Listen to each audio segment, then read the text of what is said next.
You did not want to let us go. I could feel the blood flowing. I could feel your blood flowing into my veins. My dear wife, it was clear to us you are bidding us farewell. I loved you dearly, but cancer has taken you away from me. Cancer, you are my enemy. Next to the devil, you are my enemy, number one.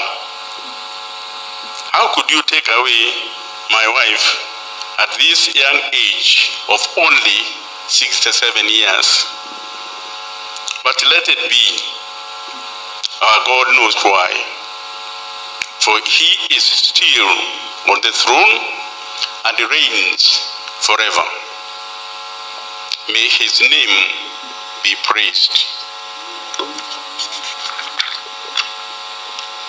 I loved you and you loved me. My dear wife, you are so empathetic. Listen to these words that you wrote to me when I lost my relative in 1987. And I quote, "Again, you have been grieved, but yet for Christians, there can never be circumstances that will cast us headlong. We are forever raised." End of the quote. It added, "Peace, faith, gather." Psalms 37, 23 to 24. What an encouragement. This was even before we got married. To write this trip to you, I had to read some of the cards that you sent to me over the 27 years of our marriage. Just listen to some of them.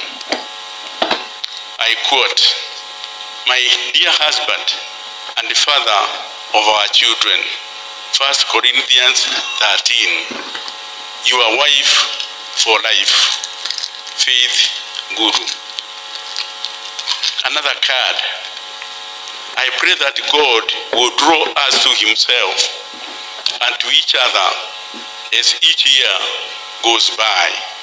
Your loving wife, Faith."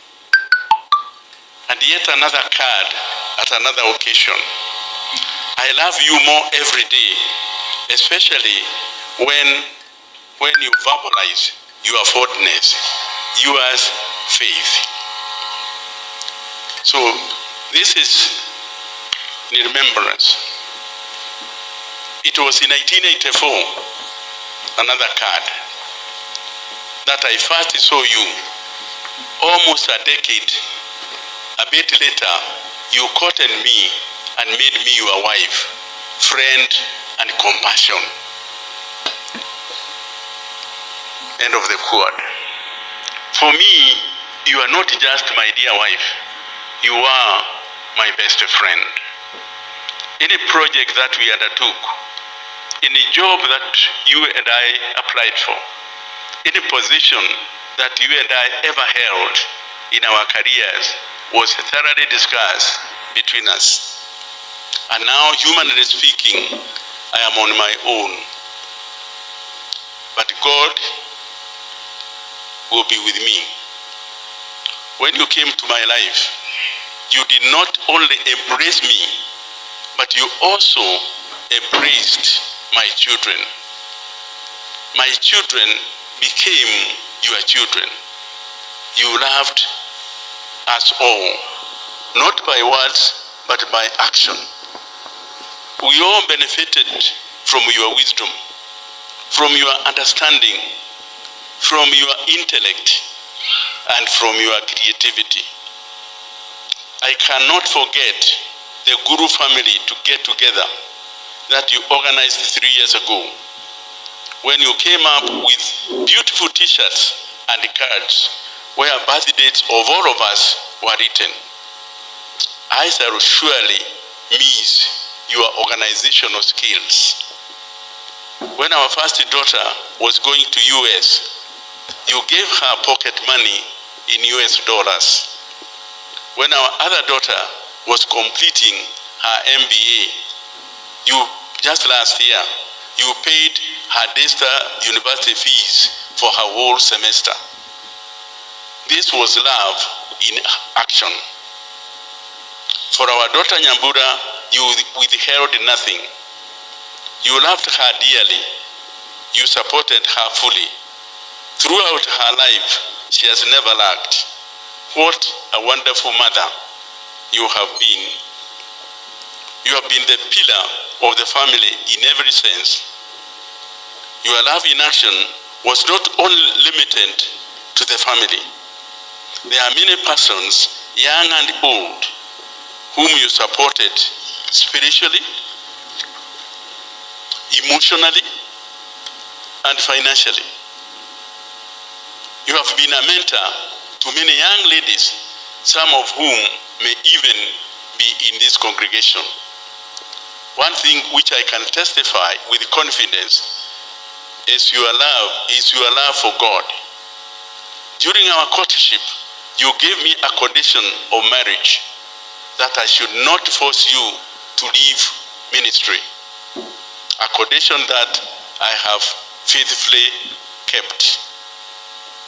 You resigned from your teaching position to join full-time ministry, and for 2 years you served God among the youth in this country.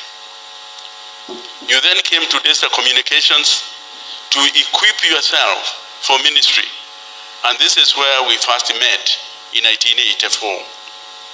Your career in Daystar has been more than just academia. It has been ministry to God, whom you so loved. May the name of the Lord be praised. As stated earlier, you have impacted many by your lives, me included. You have left a great legacy, and now you are resting with the angels. May the name of the Lord be praised. To me, my dear wife, you have been my source of strength, my counselor, my encourager, my advisor, my everything. You have in every way exemplified the wife of Proverbs 31:10-31. In all investment that we have done and all the decisions we have made, you have given leadership. But now you are gone. I'm left alone.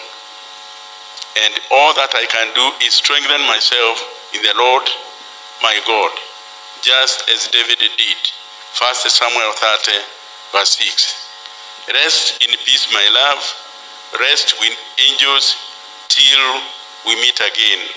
Your loving husband, Godfrey.